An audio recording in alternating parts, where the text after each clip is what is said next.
नमस्कार। प्राचीन इतिहास को हम लोग एक ही वीडियो में पूरा कवर करेंगे। एक प्रकार से ये रिवीजन वीडियो है जो कि आगामी यूपी पीसीएस 2022 प्रारंभिक परीक्षा के लिए, इसके अलावा जो लोग लेखपाल की भी परीक्षा दे रहे हैं उन सभी के लिए बहुत ही महत्वपूर्ण है। तो चलिए हम लोग प्राचीन इतिहास को जल्दी से पूरा एक बार रिवाइज कर लेते हैं। शुरुआत करते हैं। पाषाणकालीन प्रमुख पुरातात्विक साक्ष्यों को अगर हम देखें तो पाषाण काल में जो पुरातात्विक साक्ष्य हमको प्राप्त हुए हैं उसमें सबसे पहले पाकिस्तान के मेहरगढ़ से कृषि का प्रारंभिक साक्ष्य मिला है, और कृषि का प्रारंभिक साक्ष्य हमको नवपाषाण काल में मिला है। कश्मीर का बुर्जहोम, यहाँ से गर्तावास का साक्ष्य मिला है, यानी मानव को कुत्ते के साथ दफनाया जाना, ये कश्मीर के बुर्जहोम से प्राप्त हुआ है। उत्तर प्रदेश के कोल्डीहवा से चावल का सबसे पहला साक्ष्य मिला था। मध्य प्रदेश के आदमगढ़ से पशुपालन के साक्ष्य मिले हैं जो कि मध्यपाषाण कालीन हैं। बिहार के चिरांद से हड्डी के औजारों की प्राप्ति हुई है। ताम्रपाषाण कालीन कुछ प्रमुख संस्कृतियों को देखते हैं जो कि अक्सर परीक्षा में पूछी जाती रहती हैं, मिलान करने के लिए भी स्पेशली आता है। पहली संस्कृति है आहार या ताम्रवती संस्कृति। ये राजस्थान की बनास घाटी के आसपास फली फूली। मालवा संस्कृति मध्य प्रदेश से संबंधित है, नर्मदा घाटी से। कायथा संस्कृति भी मध्य प्रदेश से संबंधित है, जबकि जोरवे संस्कृति महाराष्ट्र से संबंधित है। ये चारों ताम्रपाषाणकालीन प्रमुख संस्कृतियाँ थीं। हड़प्पा सभ्यता को हम लोग देखते हैं। हड़प्पा सभ्यता को सिंधु सभ्यता के नाम से भी जाना जाता है। हड़प्पा सभ्यता में जो कुछ प्रमुख साक्ष्य प्राप्त हुए हैं उसमें जो परीक्षा की दृष्टि से महत्वपूर्ण है उनको देखते हैं। पाकिस्तान के मोहनजोदड़ो से हमको स्नानागार, अन्नागार और मातृदेवी की मूर्ति मिली है। अन्नागार जो था ये पूरे सिंधु सभ्यता की सबसे बड़ी इमारत थी। पाकिस्तान के हड़प्पा से 837 कब्रिस्तान और पीतल की इक्का गाड़ी का साक्ष्य मिला है। कालीबंगा जो कि राजस्थान में स्थित है, यहाँ से हमको जुते हुए खेत, अग्निवेदिका और शल्य चिकित्सा के प्रमाण मिले हैं।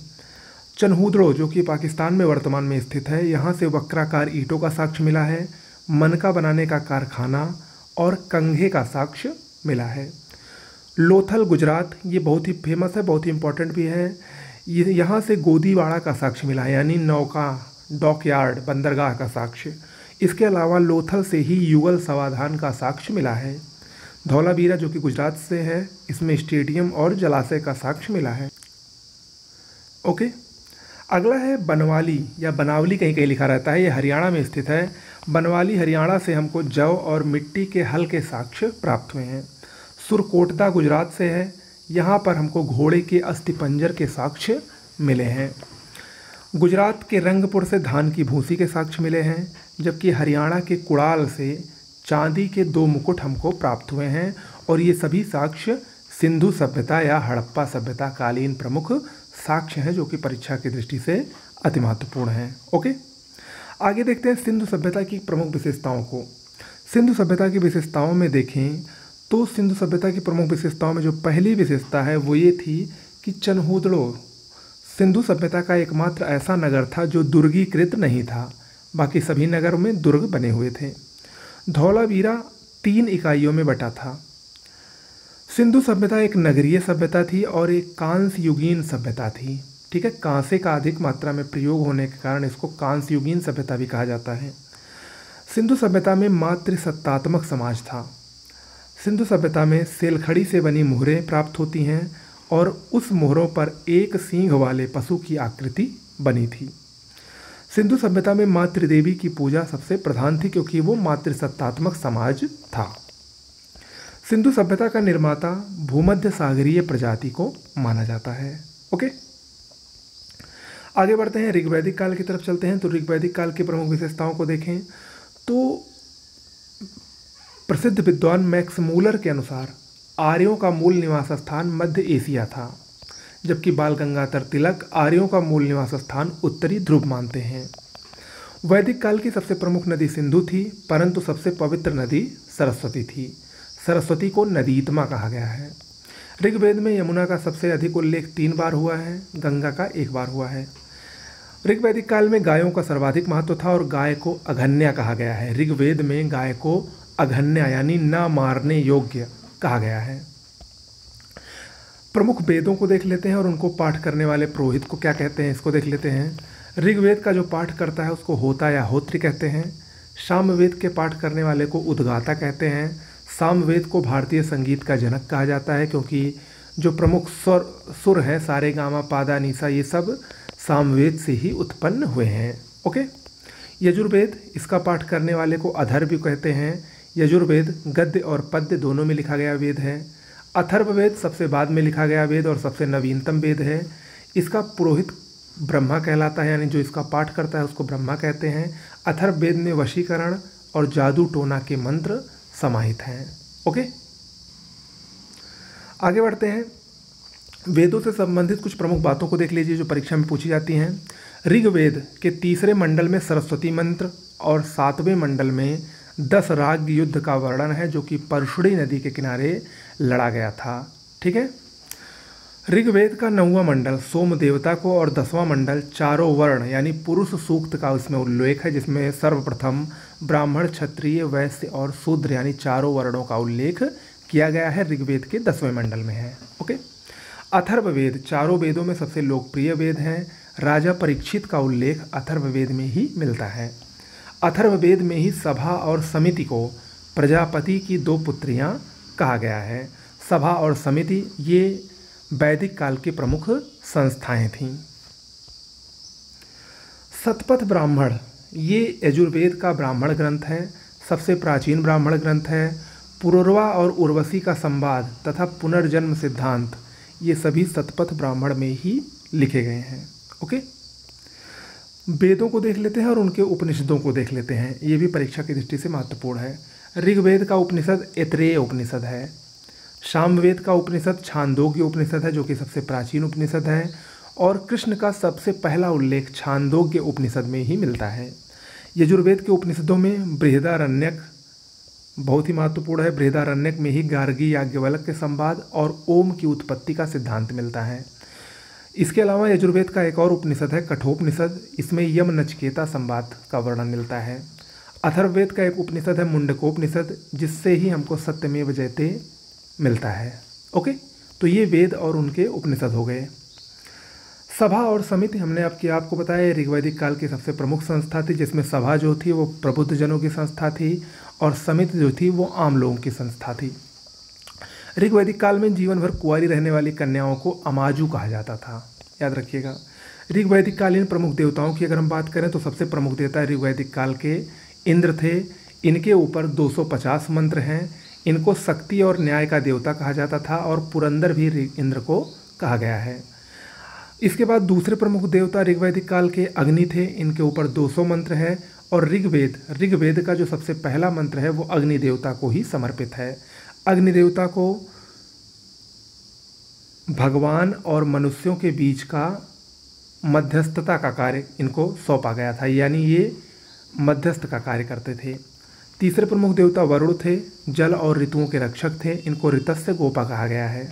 ओके, अब बात करते हैं हम उत्तर वैदिक काल की। उत्तर वैदिक काल की प्रमुख विशेषताओं को देखें तो उत्तर वैदिक काल में ही सर्वप्रथम राजत्व का दैवी अवधारणा का सिद्धांत आया और इस सिद्धांत से ही राजा प्रभावशाली होने लगा। कृषि मुख्य पेशा बन गई। उत्तर वैदिक काल में हल को सीर और कृषि भूमि को सीता कहा गया। प्रजापति मुख्य देवता के रूप में प्रभाषित हुए, यानी जो इंद्र ऋग्वैदिक काल में प्रमुख देवता थे उनका स्थान प्रजापति ने ले लिया उत्तर वैदिक काल में। राजा को सलाह लेने के लिए रत्निन की नियुक्ति की गई। आश्रम व्यवस्था का प्रारंभ उत्तर वैदिक काल से ही प्रारंभ होता है। सर्वप्रथम जबालोपनिषद में 3 आश्रमों का उल्लेख मिलता है। गोत्र व्यवस्था का भी प्रारंभ उत्तर वैदिक काल में ही मिलता है। इसके अलावा षड दर्शन का बीजारोपण भी उत्तर वैदिक काल में हुआ। हालांकि जो षड दर्शन थे उनका जो अंतिम संकलन था वो गुप्त काल में आगे जाकर पूर्ण होता है, उसके बारे में आपको गुप्त काल में बताएंगे। ओके, आगे बढ़ते हैं। लोहे की खोज एटा के अतरंजी खेड़ा से 1000 BC में हुई थी, यानी 1000 ईसा पूर्व में लोहे की खोज हुई थी। षड दर्शन को यहीं पर देख लीजिए। षड दर्शन यानी 6 दर्शन कौन कौन से हैं? सबसे पहला है सांख्य दर्शन। ये विश्व का सबसे प्राचीनतम दर्शन है। इसके प्रणेता कपिल मुनि थे, यानी रचयिता कौन थे? कपिल मुनि थे। प्रवर्तक कौन थे? कपिल मुनि थे। दूसरा है योग दर्शन, इसको पतंजलि ने प्रतिपादित किया। न्याय दर्शन गौतम ने प्रतिपादित किया। न्याय दर्शन तर्क और ज्ञान पर आधारित दर्शन है। वैशेषिक दर्शन ऋषि कणाद ने इसको प्रतिपादित किया। पूर्व मीमांसा जैमिनी ने प्रतिपादित किया और उत्तर मीमांसा जिसको हम लोग वेदांत भी कहते हैं ऋषि बादरायण ने इसको प्रतिपादित किया था। आगे बढ़ते हैं 16 महाजनपदों को देखते हैं। तो 16 महाजनपदों का सबसे पहला उल्लेख बौद्ध ग्रंथ अगुंतर निकाय और जैन ग्रंथ भगवती सूत्र में मिलता है। 16 प्रमुख महाजनपदों में जो प्रमुख हैं उनकी राजधानियों को देख लीजिए। अंग महाजनपद, इसकी राजधानी चंपा थी। मगध की गिरिब्रज और राजगृह थी। वत्स की कौशाम्बी थी। सूरसेन की मथुरा थी। कोसल की राजधानी श्रावस्ती और कुशावती थी। मत्स्य की विराटनगर थी और अस्मक की पोटली या पोतना थी। अस्मक ये दक्षिण भारत का एकमात्र महाजनपद था। ठीक है, ये अक्सर परीक्षा में पूछता है। आगे बढ़ते हैं, मगध साम्राज्य की तरफ चलते हैं। मगध साम्राज्य में 3 वंशों ने क्रम से शासन किया, जिसमें पहला वंश था हार्य का पितृहंसा वंश, फिर शिशुनाग वंश और फिर नंद वंश। एक एक करके जो इम्पोर्टेंट चीज़ें हैं उनको देखते हैं। हार्य का पितृहंता वंश का संस्थापक बिंबिसार था। राजवैद्य जीवक को महात्मा बुद्ध की सेवा में बिंबिसार नहीं भेजा था और बिंबिसार को काशी, जिसको बनारस कहते हैं, दहेज में मिला था कोसल देवी से विवाह करके। ठीक है, पाटलिपुत्र की स्थापना उदयन ने की, जो कि गंगा और सोन नदी के संगम पर स्थित था। नागदशक ये हर्यक वंश का अंतिम शासक था। इसके बाद नंद वंश को देखते हैं। नंद वंश का संस्थापक महापद्मनंद था। ये कलिंग विजेता प्रथम मगध शासक था। इसने 2 प्रमुख उपाधियां धारण की, एक छत्र और एक राठ की उपाधि इसको मिली थी। नंद वंश का अंतिम शासक घनानंद था, जो कि सिकंदर का समकालीन था।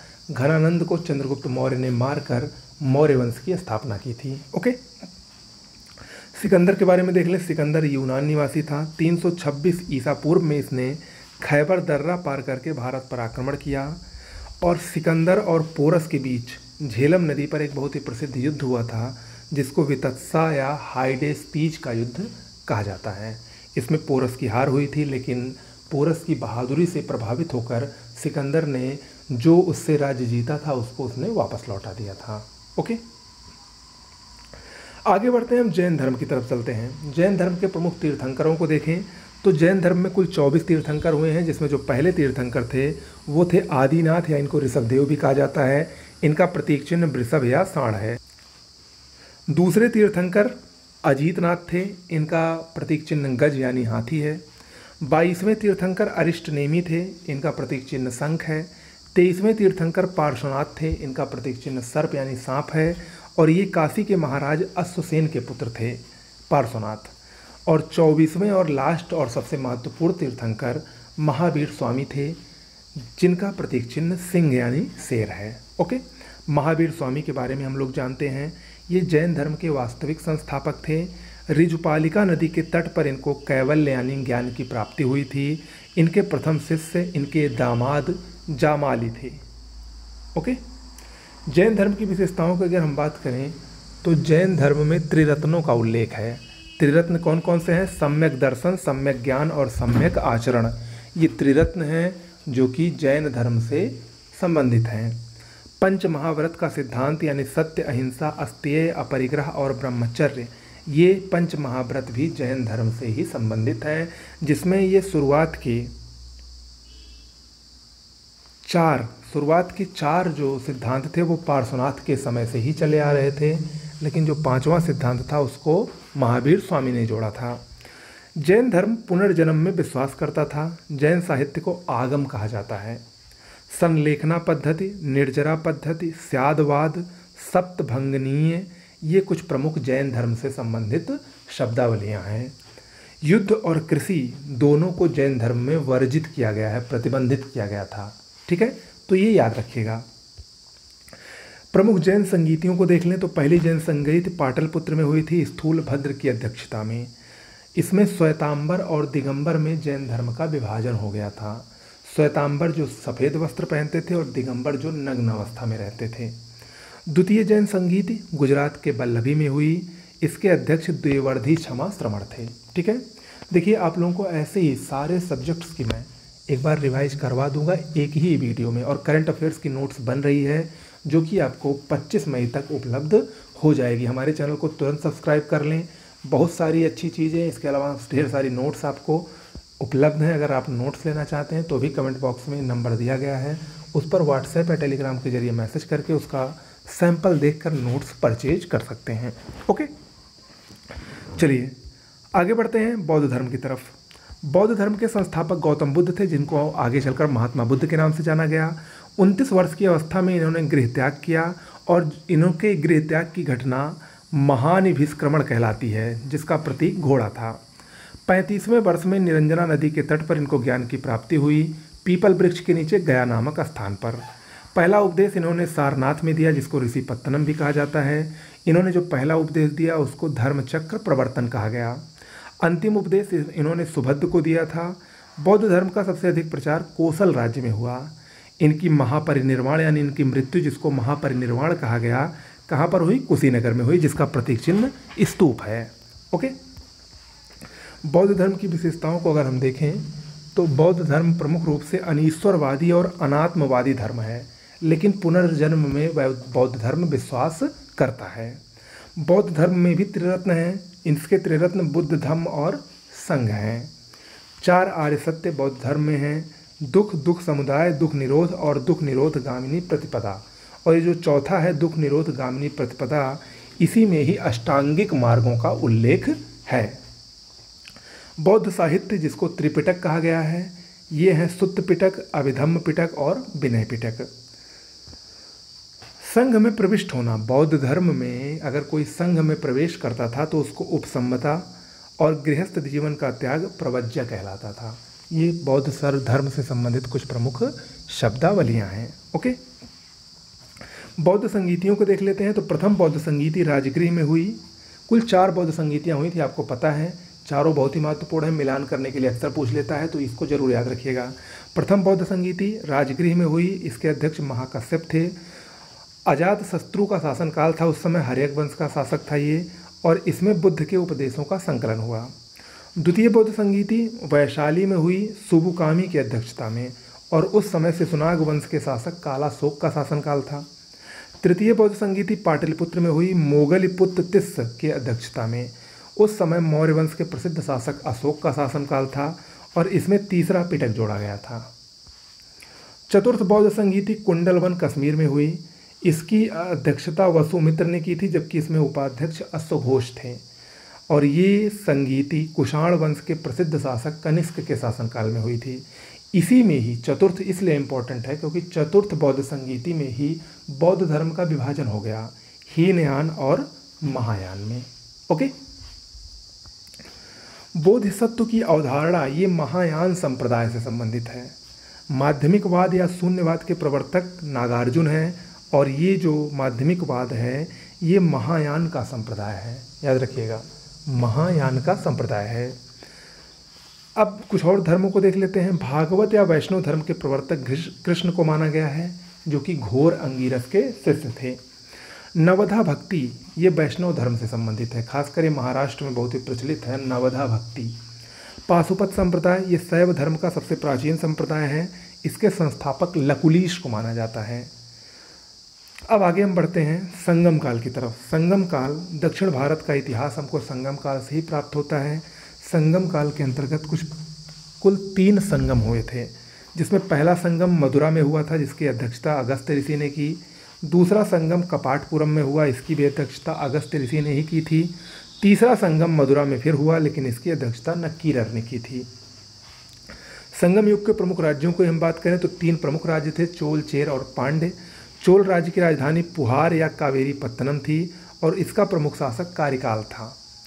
चेर राज्य की प्रमुख राजधानी करुयूर थी।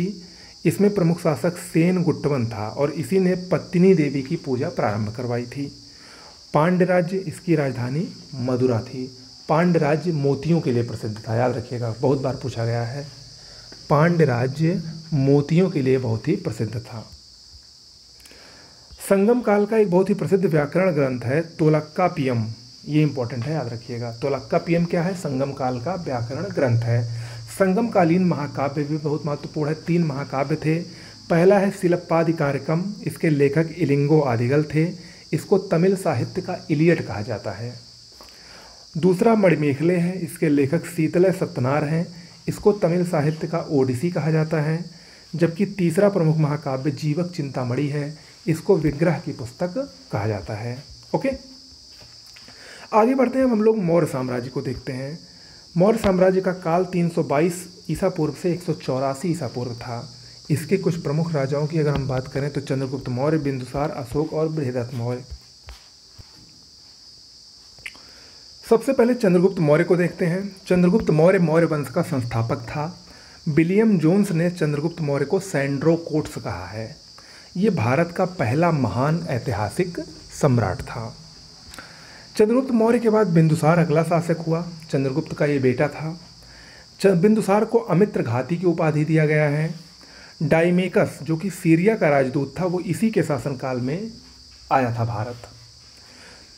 पिंगलवत्स नामक आजीवक विद्वान, ये बिंदुसार के ही दरबार में रहता था। देखिए, मैं आपको वही चीज़ें बता रहा हूँ जो परीक्षा की दृष्टि से बहुत ही महत्वपूर्ण हैं और जिनके परीक्षा में आने के चांसेस सबसे ज़्यादा हैं। ओके, बिंदुसार के बाद उसका पुत्र अशोक गद्दी पर बैठा, जो कि मौर्य साम्राज्य का सबसे महानतम शासक था। पुराणों में अशोक का नाम अशोक वर्धन है। भारत में शिलालेख का प्रचलन अशोक के काल से ही प्रारंभ हुआ, या एक प्रकार से कहें तो अशोक ने ही प्रारंभ किया। मास्की और गुर्जरा अभिलेख में अशोक का नाम अशोक ही तथा अन्य अभिलेख में देवनाम प्रियदस्सी मिलता है। ओके, अशोक के अभिलेख को सर्वप्रथम 1837 में जेम्स प्रिंसेप ने पढ़ा था। अशोक के ही काल में प्रसिद्ध कलिंग का युद्ध हुआ 261 बीसी में। उस समय कलिंग का शासक नंदराज था और उसकी राजधानी तोसली थी। और कलिंग युद्ध में इतनी कम से कम 2.5 से 3 लाख लोग मारे गए थे। इस युद्ध में भीषण बर्बरता के साथ ये युद्ध हुआ था। उसी ने अशोक के हृदय को परिवर्तित कर दिया और अशोक ने उसके बाद से ही शस्त्र अस्त्र न उठाने की कसम खाई और उसने अस्त्र शस्त्र को त्याग कर बौद्ध धर्म ग्रहण किया। अशोक ने अपना हृदय परिवर्तन उसका कलिंग युद्ध के बाद ही हुआ था। प्रसिद्ध सुदर्शन झील का निर्माण भी चंद्रगुप्त मौर्य के राज्यपाल पुष्यगुप्त ने कराया था। ये भी कई बार पूछा जा चुका है। अशोककालीन अभिलेखों को देखें तो अशोककालीन अभिलेखों की कुछ विशेषताएं हैं। सभी अभिलेखों की भाषा प्राकृत है, लेकिन एक अभिलेख गांधार अभिलेख है, उसकी भाषा ग्रीक है और सभी की प्राकृत भाषा में है। अधिकांश अभिलेख इनकी ब्राह्मी लिपि में हैं, लेकिन मानसेहरा और सहबाजगढ़ी अभिलेख खरोष्ठी लिपि में लिखे गए हैं। अशोक काल में कुल 14 बृहद शिलालेख हैं, जिसमें कुछ प्रमुख बातें लिखी गई हैं जो परीक्षा की दृष्टि से महत्वपूर्ण हैं। जिसमें जो महत्वपूर्ण है उसको देखिए। प्रथम शिलालेख में पशु बलि की निंदा की गई है। द्वितीय शिलालेख में दक्षिण भारतीय राज्य, खासकर चेर, चोल, पांड्य और ताम्रपर्णी का उल्लेख है। तृतीय शिलालेख में युक्त और रज्जुक की नियुक्ति का प्रावधान है। पांचवें शिलालेख में धम्म महामात्रों की नियुक्ति का प्रावधान है। आठवां शिलालेख अशोक की धम्म यात्रा का उल्लेख करता है और 13वां शिलालेख, जो कि बहुत ही महत्वपूर्ण है, ये कलिंग युद्ध से संबंधित है और धम्म विजय की घोषणा से संबंधित है। यानी कलिंग का युद्ध का उल्लेख किस शिलालेख में है? 13वें शिलालेख में है। बहुत बार पूछा गया है। इसके अलावा कुछ अन्य स्तंभ लेख भी हैं, जैसे दिल्ली मेरठ और दिल्ली टोपरा अभिलेख। इसको फिरोज शाह तुगलक ने दिल्ली में लाया था।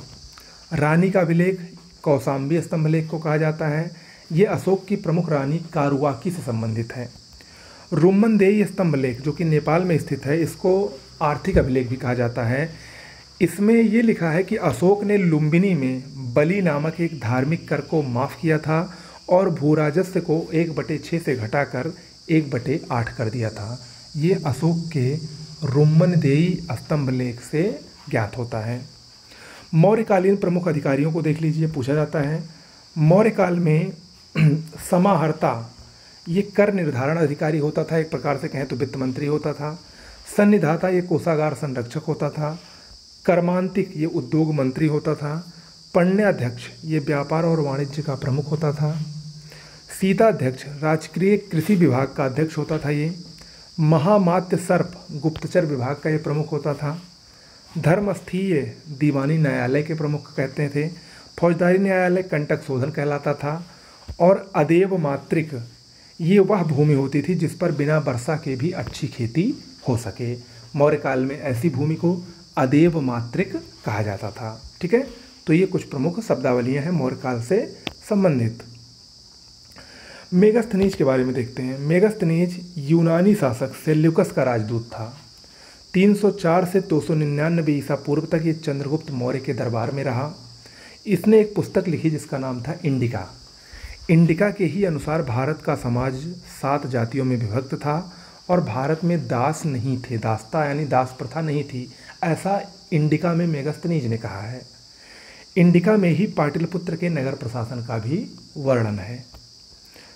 दूसरी प्रमुख पुस्तक है मौर्य काल की अर्थशास्त्र। इसके लेखक कौटिल्य हैं। इनको विष्णुगुप्त या चाणक्य के नाम से जाना जाता है और इनको भारत का मैकियावेली भी कहा जाता है। राजनीति और लोक प्रशासन पर लिखी गई ये पुस्तक है अर्थशास्त्र। इसमें राज्य के 18 तीर्थों का उल्लेख है। सप्तांग सिद्धांत भी अर्थशास्त्र से ही संबंधित है। सप्तांग सिद्धांत में जो सप्त अंग है, 7 अंग हैं, वो कौन कौन से हैं? स्वामी, अमात्य, जनपद, दुर्ग, कोष, दंड और मित्र। अर्थशास्त्र में 9 प्रकार के दासों का उल्लेख किया गया है, जबकि अर्थशास्त्र में ही धान की फसल को सबसे उत्तम और गन्ने की फसल को सबसे निकृष्ट फसल बताया गया है। ठीक है, तो ये अर्थशास्त्र की बातें हैं। इसके बाद हम लोग मौर्योत्तर काल को देखते हैं। मौर्योत्तर काल का समय 184 ईसा पूर्व से 319 ईस्वी तक था। मौर्योत्तर काल 2 भागों में बटा। इसमें एक तरफ विदेशी आक्रमण हुए तो दूसरी तरफ भारतीय राजवंशों ने स्थापना की। विदेशी आक्रमणों में इंडो ग्रीक, शक और कुषाण इंपॉर्टेंट है, जबकि भारतीय राजवंशों में शुंग वंश, कण्व वंश, आंध्र सातवाहन, कलिंग का चेदी वंश और वाकाटक वंश प्रमुख हैं। इनके बारे में हम लोग जानते हैं। सबसे पहले हम इंडो ग्रीक की बात करेंगे तो इंडो ग्रीक में 2 प्रमुख शासक थे। पहला था मिनांडर, जिसको हम लोग मिलिंद कहते हैं। ये डेमेट्रियस वंश का शासक था। इसकी राजधानी साकल थी।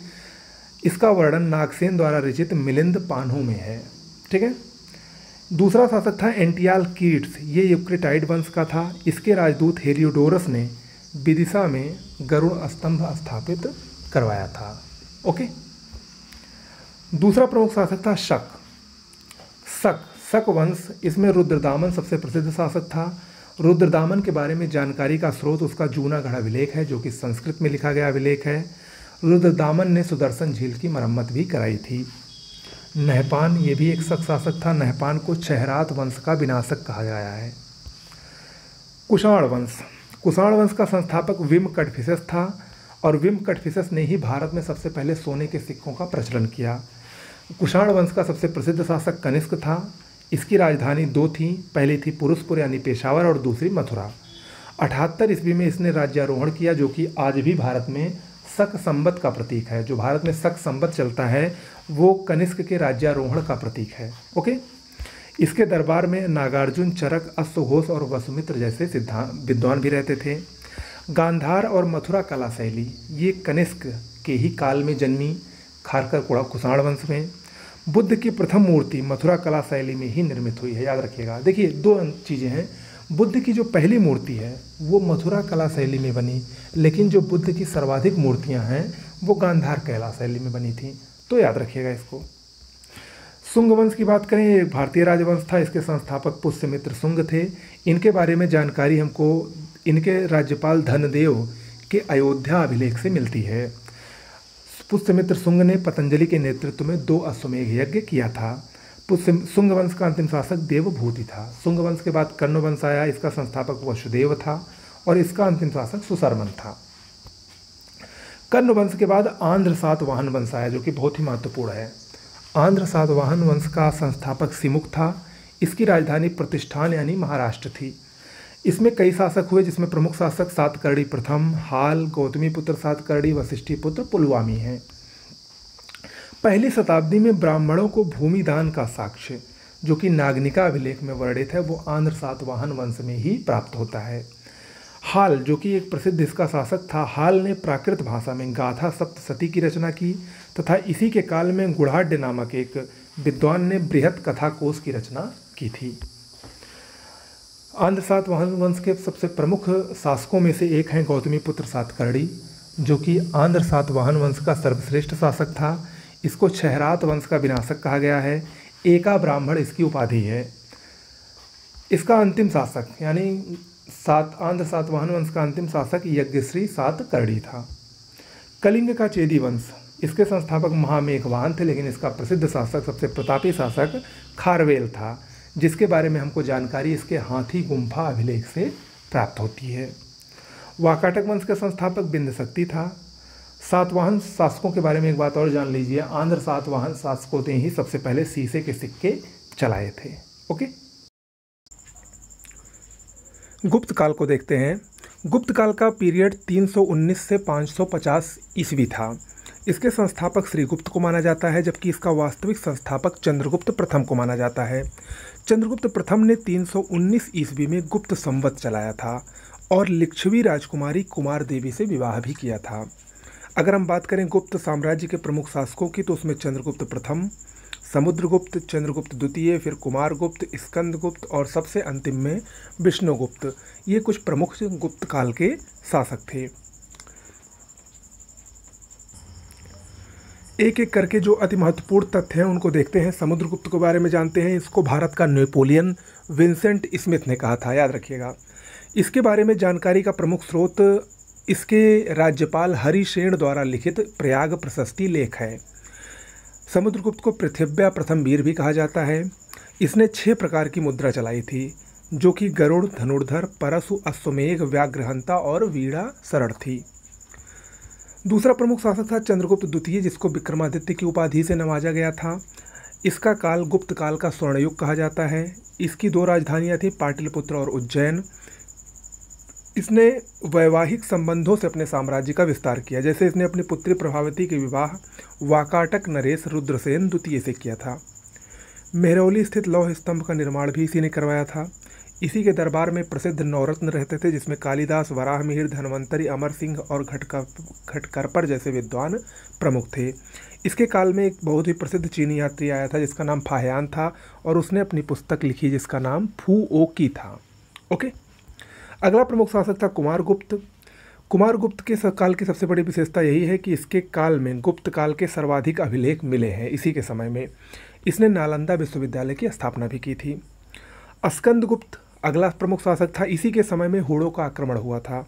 हूण मध्य एशिया की एक बर्बर जाति थी, जिसके प्रमुख जो शासक थे वो थे तोरमाड़ और मिहिर कुल। जूनागढ़ अभिलेख में हूणों की पराजय का जिक्र है, जबकि भीतरी अभिलेख में केवल युद्ध का। और याद रखिएगा, जूनागढ़ अभिलेख और भीतरी अभिलेख दोनों स्कंदगुप्त से ही संबंधित हैं। देखिए, एक जूनागढ़ अभिलेख रुद्रदामन से भी संबंधित है। ओके, तो दोनों में कंफ्यूज मत होइएगा, ठीक है। जूनागढ़ अभिलेख स्कंदगुप्त से भी संबंधित है और रुद्रदामन से भी संबंधित है। स्कंदगुप्त के गवर्नर प्रणदत्त द्वारा सुदर्शन झील की मरम्मत करवाई गई थी। गुप्त शासक भानुगुप्त के एरण अभिलेख, जो कि 510 ईस्वी का है, इसी में सबसे पहले सती प्रथा का साक्ष्य मिलता है। बहुत ही महत्वपूर्ण है, कई बार ये परीक्षा में आ चुका है। आगे बढ़ते हैं। गुप्तकालीन शासकों की प्रमुख उपाधियों को एक लाइन में हम लोग देख लेते हैं। श्रीगुप्त ने महाराज की उपाधि धारण की। चंद्रगुप्त प्रथम महाराजाधिराज की उपाधि ग्रहण की। समुद्रगुप्त की कई उपाधियां थीं, मैंने अभी आपको बताया, पृथ्व्या प्रथम वीर, इसके अलावा पृथ्वी पर निवास करने वाला देवता और सर्वराजोच्छेता। चंद्रगुप्त द्वितीय को विक्रमादित्य और परम भागवत की उपाधि मिली थी। कुमारगुप्त ने महेंद्रादित्य की उपाधि धारण की और स्कंदगुप्त ने शक्रादित्य और कुमारादित्य की उपाधि धारण की थी। आगे बढ़ते हैं। गुप्त काल के प्रमुख अभिलेखों को देख लेते हैं, बहुत ही महत्वपूर्ण है परीक्षा की दृष्टि से। प्रयाग प्रशस्ति अभिलेख, ये समुद्रगुप्त से संबंधित है, हरिसेन ने इसको रचा है। भिलसर अभिलेख, जो कि उत्तर प्रदेश के एटा में है, ये कुमारगुप्त से संबंधित है। इलाहाबाद का मानकुंवर अभिलेख, ये भी कुमारगुप्त से संबंधित है। स्कंदगुप्त से संबंधित है जूनागढ़ अभिलेख और भीतरी अभिलेख, जो कि गाजीपुर में स्थित है। जबकि एरण अभिलेख, जिसमें सती प्रथा का सबसे पहला साक्ष्य मिलता है 510 ईस्वी में, वो भानुगुप्त से संबंधित है। ओके, गुप्त काल की प्रमुख विशेषताओं को देखते हैं। गुप्तों की राजकीय भाषा संस्कृत थी। 2 गुप्त शासक समुद्रगुप्त और कुमारगुप्त ने अश्वमेघ यज्ञ किया था। गुप्तकालीन साम्राज्य प्रांतों में बटा था, जिसे देश या भुक्ति कहते थे। गुप्त काल के प्रमुख अधिकारियों को देखिए। महाबलाधिकृत सेनापति को कहा जाता था। महादंड नायक न्यायाधीश को कहा जाता था। संधि विग्रहक युद्ध या शांति के मंत्री को कहा जाता था। उपरिक, ये देश या भुक्ति का अधिकारी होता था। विषयपति, ये जिले का अधिकारी होता था। और सार्थवाह, मोस्ट इंपॉर्टेंट है, ये व्यापारियों के प्रधान को कहा जाता था, सार्थवाह। ओके, आगे बढ़ते हैं। गुप्तकालीन समाज व अर्थव्यवस्था को देखते हैं। गुप्त काल में ही पहली बार कायस्थ जाति का उल्लेख हुआ याज्ञवल्क्य की स्मृति में। याज्ञवल्क्य स्मृति में ही सबसे पहले महिलाओं को संपत्ति का अधिकार दिया गया। गुप्त काल में देवदासी प्रथा, सती प्रथा, पर्दा प्रथा और दास प्रथा का प्रचलन था। शूद्रों की स्थिति में सुधार हुआ। गुप्तों ने ही सर्वाधिक स्वर्ण मुद्रा जारी की, जिसको दीनार कहा गया। मंदिरों और ब्राह्मणों को दान में दी गई भूमि अग्रहार कहलाती थी गुप्त काल में। नारद के अनुसार 3 प्रकार की भूमि थी गुप्त काल में, जिसको खिल, अर्धखिल और वन कहा गया। जबकि अमर के कोश के अनुसार 12 प्रकार की भूमियाँ थीं। जो प्रमुख भूमियाँ थी उसके बारे में जानिए। क्षेत्र, जो कि खेती करने योग्य होती थी। वास्तु, जो कि निवास करने योग्य होती थी। और खिल, जो कि गैर कृषि योग्य भूमि होती थी। ओके। गुप्तकालीन कला और धर्म को देखिए। कला साहित्य की दृष्टि से गुप्त काल को भारतीय इतिहास का स्वर्ण युग कहा जाता है। मंदिर निर्माण कला का जन्म गुप्त काल में हुआ, जो कि नागर शैली में जो मंदिर बने वो नागर शैली में बने। नव वैष्णववाद का जन्म गुप्त काल में हुआ। त्रिदेव की परिकल्पना यानी ब्रह्मा विष्णु महेश की परिकल्पना भी गुप्त काल में आई। षड दर्शन का अंतिम रूप से संकलन भी गुप्त काल में हुआ। अजंता व बाघ की चित्रकला, जो कि मध्य प्रदेश में है, अजंता महाराष्ट्र में है और बाघ की चित्रकला मध्य प्रदेश में है, इसका जन्म भी गुप्त काल में ही हुआ। अजंता गुफा बौद्ध धर्म के महायान से संबंधित है। इसकी खोज जेम्स अलेक्जेंडर ने की थी। देवगढ़ का दशावतार मंदिर, जो कि गुप्त काल से ही संबंधित है, इसमें शिखर का निर्माण सबसे पहली बार हुआ और इस शिखर का पहला उदाहरण है। जबकि कानपुर का भीतरगांव मंदिर ये केवल ईंटों से निर्मित मंदिर है। कुछ प्रमुख रचनाओं को देख लीजिए। नवनीतकम, ये गुप्त काल की प्रसिद्ध चिकित्सा ग्रंथ था। वराह मिहिर, जो कि एक गुप्त काल के ज्योतिषी थे, इन्होंने पंच सिद्धांतिका, बृहत संहिता और लघु जातक नामक संग्रह लिखे। आर्यभट्ट, ये भी गुप्त काल से ही संबंधित थे, सर्वश्रेष्ठ गणितज्ञ थे। कालिदास, ये भी गुप्त काल के सर्वश्रेष्ठ कवि थे, इनको भारत का शेक्सपियर कहा जाता है। ओके, आगे बढ़ते हैं। गुप्तोत्तर काल को देखते हैं। देखिए, गुप्तोत्तर काल में कई सारे वंश आए। मैत्रक वंश, मौखरी वंश, गौड़ वंश, पुष्यभूति वंश और हूण आदि। वल्लभी का मैत्रक वंश, इसका संस्थापक भट्टार्क था और इसी वंश में महाकवि भट्टी ध्रुवसेन चतुर्थ के दरबार में थे। इंपॉर्टेंट है। मौखरी वंश, जो कि कन्नौज का था, इसके संस्थापक हरिवर्मा थे। इसके प्रमुख शासक ईशान वर्मा थे, जिन्होंने महाराजा धीराज की उपाधि ली थी। पुष्यभूति वंश, इंपॉर्टेंट है, स्थानेश्वर इसका स्थान था। इसके संस्थापक पुष्यभूत थे, लेकिन इसका प्रमुख शासक हर्षवर्धन था। हर्षवर्धन के बारे में जानिए, इंपॉर्टेंट है। हर्षवर्धन भारत का अंतिम हिंदू सम्राट था। इसकी राजधानी कन्नौज थी। हर्षवर्धन के विषय में जानकारी का प्रमुख स्रोत बांसखेड़ा और मधुबनी अभिलेख है। इसको भारतीय हातिम और सकलोतरा पथनाथ की उपाधि मिली थी। बाणभट्ट, जिन्होंने हर्षचरित की रचना की, जयसेन और मयूर, ये इसके दरबारी कवि थे। हर्षवर्धन स्वयं लिखने में दक्ष था। उसने स्वयं रत्नावली, नागानंद और प्रियदर्शिका नामक नाटकों की रचना की। हर्षवर्धन कन्नौज सभा और प्रयाग सभा, जिसको महामोक्ष परिषद कहा जाता था, इसका आयोजन प्रत्येक 5वें वर्ष करवाता था। चीनी यात्री ह्वेनसांग ने अपनी यात्रा हर्षवर्धन के ही काल में की और उसने एक पुस्तक लिखी जिसका नाम था CU की। ओके, अब आइए हम लोग देखते हैं दक्षिण भारत के राजवंशों को, जिसमें चालुक्य वंश, चोल वंश, पल्लव वंश और पांड्य वंश प्रमुख हैं। चालुक्य वंश की 4 शाखाएं थी। बादामी के चालुक्य, बेंगी के चालुक्य, कल्याणी के चालुक्य और अनहिलवाड़ा के चालुक्य। एक एक करके देखते हैं। वातापी या बादामी के चालुक्यों के संस्थापक जो था वो पुलकेशिन प्रथम था, लेकिन इस वंश का सर्वाधिक शक्तिशाली शासक पुलकेशिन द्वितीय था।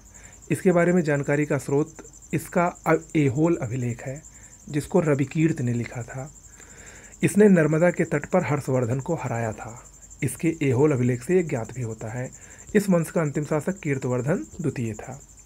कल्याणी के चालुक्य के बारे में देख लेते हैं। इसका संस्थापक तैल द्वितीय था, जिसने मान्यखेत को अपनी राजधानी बनाया। लेकिन विक्रमादित्य 6 इसका सबसे प्रमुख और महान शासक था। इसी के दरबार में विक्रमांक देवचरित के रचयिता बिल्हड़ और मिताक्षरा के लेखक विज्ञानेश्वर रहते थे। किसके? विक्रमादित्य 6 के दरबार में। पल्लव वंश देखते हैं। पल्लव वंश की राजधानी कांची थी। इसकी राजकीय भाषा संस्कृत थी और इसके संस्थापक सिंह विष्णु था। पल्लव वंश के एक प्रमुख शासक महेंद्र वर्मन प्रथम ने मत्त विलास प्रहसन नामक एक ग्रंथ लिखा और महेंद्र वर्मन शैली का विकास किया। इसी के एक प्रमुख शासक नरसिंह वर्मन द्वितीय के दरबार में दशावतार स्तुति के लेखक दंडी नामक प्रसिद्ध विद्वान रहते थे। नरसिंह वर्मन प्रथम ने महामल्लपुरम नामक नगर की रचना की थी, नरसिंह वर्मन प्रथम ने ही नरसिंह शैली में मंदिर और मंडप बनवाए, जिसमें रथ मंदिरों को सप्त पैगोडा कहा जाता था। मंडपों में महिष, वराह और प्रमुख मंडप प्रमुख थे। ओके, अब आगे बढ़ते हैं, चोल साम्राज्य को देखते हैं। चोल साम्राज्य पेन्नार और कावेरी नदियों के बीच स्थित था। इसके संस्थापक विजयालय थे। राजराज प्रथम, जिसको अरमोलीवर्मन कहा गया, ये इसका एक बहुत सबसे महान शासक था। इसने तंजौर में बृहदेश्वर मंदिर, जिसको राजराजेश्वर मंदिर भी कहा जाता है, इसका निर्माण इसी ने करवाया था और ये भूमि की माप करवाने वाला पहला चोल शासक था। इंपॉर्टेंट है। इसके बाद इसका पुत्र राजेंद्र प्रथम शासक बना। राजेंद्र प्रथम का गंगा का अभियान और गंगैकोंडचोलपुरम की स्थापना दो प्रमुख कार्य थे। इसने संपूर्ण श्रीलंका को जीता और बंगाल की खाड़ी को चोल झील में बदल दिया था राजेंद्र प्रथम ने। राजेंद्र तृतीय ये चोल वंश का अंतिम शासक हुआ। चोल वंश के बाद आगे चोल चालुक्य वंश हुआ। इसका संस्थापक कुलोतुंग प्रथम था और इसी के दरबार में तमिल रामायण के रचयिता प्रसिद्ध कवि कम्बन रहते थे। बहुत बार परीक्षा में आया है, कुलोतुंग प्रथम के दरबार में। चोल साम्राज्य की विशेषताओं को देखते हैं तो चोल साम्राज्य अपने स्थानीय स्वशासन के लिए बहुत ही प्रसिद्ध था। मोस्ट इंपॉर्टेंट है ये। सभा अपनी समिति के माध्यम से कार्य करती थी, जिसे वारियम कहते थे। चोल काल में मानक जो सिक्का था उसको कलंजू या कल्याणजू कहते थे। भू राजस्व कर को चोल काल में कड़माप या कडिमे कहते थे, जो कि कुल उपज का 1/3 होता था। कन्नड़ काव्य के 3 रत्न कौन कौन से थे? पंपा, पोन्ना और रन्ना। मोस्ट इंपॉर्टेंट है। तिरुक्कल, जिसने जो तिरुवल्लूर द्वारा रचित था, इसको तमिल बाइबल कहा जाता है। ब्राह्मणों को दी गई कर भूमि को चतुर्वेदी मंगलम कहते थे चोल काल में, याद रखिएगा। आगे बढ़ते हैं, दक्षिण भारत के शासकों की प्रमुख उपाधियों को देख लेते हैं। तो पुलकेशिन प्रथम ने श्री पृथ्वी वल्लभ और सत्याश्रय की उपाधि ली। पुलकेशिन द्वितीय ने दक्षिणेश्वर पथनाथ और पृथ्वी वल्लभ सत्याश्रय की उपाधि ली। विक्रमादित्य द्वितीय ने काची कोंडा की उपाधि ली थी। नरसिंह वर्मन प्रथम ने महामल्ल और वातापी कोंडा की उपाधि ली। विजयालय ने नरकेसरी और तजई कोंडा की उपाधि ली थी। परातंग द्वितीय को सुंदर चोल कहा जाता था। इंपॉर्टेंट है। राजराज प्रथम ने चोल मार्तंड और शिवपाद शेखर की उपाधि ली थी। राजेंद्र प्रथम ने गंगैकोंड चोल की उपाधि ली थी। दक्षिण भारत के प्रमुख मंदिर को देख लीजिए और उनके संस्थापक को बहुत बार पूछा गया है। आदिवराह मंदिर, जो कि महामल्लपुरम में स्थित है, इसको सिंह विष्णु ने बनवाया था, जो कि पल्लव वंश से संबंधित था। नरसिंह वर्मन द्वितीय, जो कि पल्लव वंश से संबंधित था, 2 प्रमुख मंदिरों का निर्माण करवाया। कांची का कैलाशनाथ मंदिर और महामल्लपुरम का तट का मंदिर यानी सोर मंदिर, सोर टेम्पल। मोस्ट इंपॉर्टेंट है। जबकि राजराज प्रथम ने बृहदेश्वर और राजराजेश्वर मंदिर का निर्माण तंजौर में करवाया था। अब प्राचीन काल के प्रमुख संप्रदायों को देख लीजिए। आजीवक संप्रदाय, इसके संस्थापक मक्खल पुत्र गोशाल थे। यदृच्छावाद संप्रदाय, आचार्य अजित केस काम्बलिन थे। विज्ञानवाद के मैत्रेयनाथ थे। घोर अक्रियावादी के पूरन कश्यप थे। अनिश्चयवादी के संजय विट्ठल पुत्र थे और वीर शैव के वासव राज थे। आगे बढ़ते हैं, पूर्व मध्यकालीन वंश को देख लेते हैं, जिसमें पाल वंश, सेन वंश, राष्ट्रकूट वंश और राजपूत वंश थे। राजपूत वंशों में भी गुर्जर, प्रतिहार, चंदेल, गढ़वाल, परमार, चौहान वंश हुए। सबको देख लेते हैं जो इंपॉर्टेंट चीज़ें हैं इसमें। पाल वंश को देखते हैं। पाल वंश का संस्थापक गोपाल था। गोपाल ने ओदंतपुरी विहार और नालंदा विहार का निर्माण करवाया, जबकि एक प्रसिद्ध इसके शासक धर्मपाल ने विक्रमशिला विश्वविद्यालय और सोमपुरी विहार का निर्माण करवाया था। ये इतना इंपॉर्टेंट है। सेन वंश, ये आंध्र प्रदेश में स्थित वंश था। सेन वंश के प्रसिद्ध शासक लक्ष्मण सेन के दरबार में गीत गोविंद के लेखक जयदेव और हलायुध नामक विद्वान रहते थे। राष्ट्रकूट वंश, इसका संस्थापक दंतिदुर्ग था। इसकी भाषा कन्नड़ थी और ये चालुक्यों के सामंत थे। इसकी राजधानी मान्यखेत थी, जो कि कर्नाटक में स्थित थी। राष्ट्रकूट वंश के एक प्रसिद्ध शासक कृष्ण प्रथम ने एलोरा में कैलाशनाथ मंदिर बनवाया था। इसी के एक प्रमुख शासक अमोघवर्ष ने वीर नारायण की उपाधि ली थी और कविराज मार्ग ग्रंथ की रचना की थी। तक्कोलम का युद्ध राष्ट्रकूट वंश से संबंधित है, जो कि कृष्ण तृतीय और परांतक प्रथम के बीच में हुआ था। आगे बढ़ते हैं, राजपूत काल को देखते हैं। राजपूत काल में पहला जो वंश था वो था गुर्जर प्रतिहार वंश। गुर्जर प्रतिहार वंश एहोल अभिलेख में सर्वप्रथम उल्लेख है इसका। मिहिरभोज इसका सबसे महत्वपूर्ण शासक था, जिसने आदिवराह और प्रभास की उपाधि ली थी। दूसरा वंश था जेजाग भुक्ति का चंदेल वंश। इसका संस्थापक नन्नुक था। इसकी राजधानी खजुराहो थी। सेनापति आल्हा उदल ये परमार्थ देव के दरबार में थे। जगनिक के आला खंड के नायक थे। कंदरिया महादेव मंदिर और चतुर्भुज मंदिर ये इसी काल में ही बने थे, 2 प्रमुख मंदिर थे। कन्नौज का गहलवाल वंश, इसका संस्थापक चंद्रदेव था।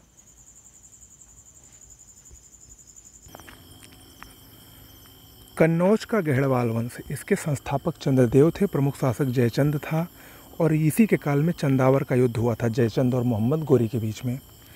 संस्कृत कवि श्रीहर्ष, जिसने नैषध चरितम की रचना की थी, ये जयचंद के ही दरबार में थे। गुजरात का चालुक्य वंश देखते हैं। गुजरात के चालुक्य वंश का संस्थापक मूलराज था, इसकी राजधानी अनहिलवाड़ा थी। इसी के प्रमुख शासक भीम प्रथम के समय में महमूद गजनवी ने सोमनाथ मंदिर पर आक्रमण किया था। भीम प्रथम के मंत्री बिमल शाह ने दिलवाड़ा के जैन मंदिर का निर्माण कराया था। कर्णदेव ने अहमदाबाद नगर को बसाया था, जबकि भीम द्वितीय ने मोहम्मद गोरी को हराया था। देखिए, जितने भी मैं आपको बता रहा हूँ ये सब परीक्षा में आए हुए हैं और परीक्षा में आने की संभावना रखते हैं। आप लोग देख रहे होंगे, तो ये जो रिवीजन सीरीज़ है बहुत ही महत्वपूर्ण है। अगर आप लोग इसको अच्छे से सीरियसली पढ़ लेंगे 1 से 2 बार, तो निश्चित रूप से आपका पूरा प्राचीन इतिहास समाप्त हो जाएगा। मालवा का परमार वंश देखते हैं। इसकी राजधानी उज्जैन थी। इसका सबसे प्रमुख शासक भोज था, जिसने भोजपुर नगर की स्थापना की थी। भोज की मृत्यु को निरालंबा सरस्वती कहा गया है, याद रखिएगा। अजमेर के चौहान वंश को देखते हैं। इसका संस्थापक वासुदेव था। इसका सबसे प्रमुख शासक पृथ्वीराज तृतीय चौहान था। इसके राय पिथौरा की उपाधि धारण की थी। इसी के काल में तराइन का युद्ध हुआ था। चंद्रबरदाई, जो कि पृथ्वीराज रासो के लेखक थे, वो इसी के दरबार में रहते थे। त्रिपुरी का कलचुरी वंश, इसके संस्थापक कोक्कल प्रथम थे। इसी के एक प्रमुख शासक युवराज प्रथम के दरबार में काव्य मीमांसा के लेखक राजशेखर रहते थे। ओके, तो ये प्राचीन इतिहास एक प्रकार से समाप्त हुआ, जो कि बहुत ही क्विक रिवीजन हमने आपको कराया और सारे इंपॉर्टेंट फैक्ट्स आपने इसमें देखे होंगे। ठीक है, तो 1 से 2 बार पढ़ लेंगे तो निश्चित रूप से इससे बाहर आने की संभावना कम ही है। ऐसे ऐसे करके आपको मध्यकालीन, आधुनिक और सभी सब्जेक्ट्स के जो क्विक रिवीजन सीरीज़ है वो आपको मिल जाएगी। कैसा लगा वीडियो जरूर बताइएगा। नमस्कार।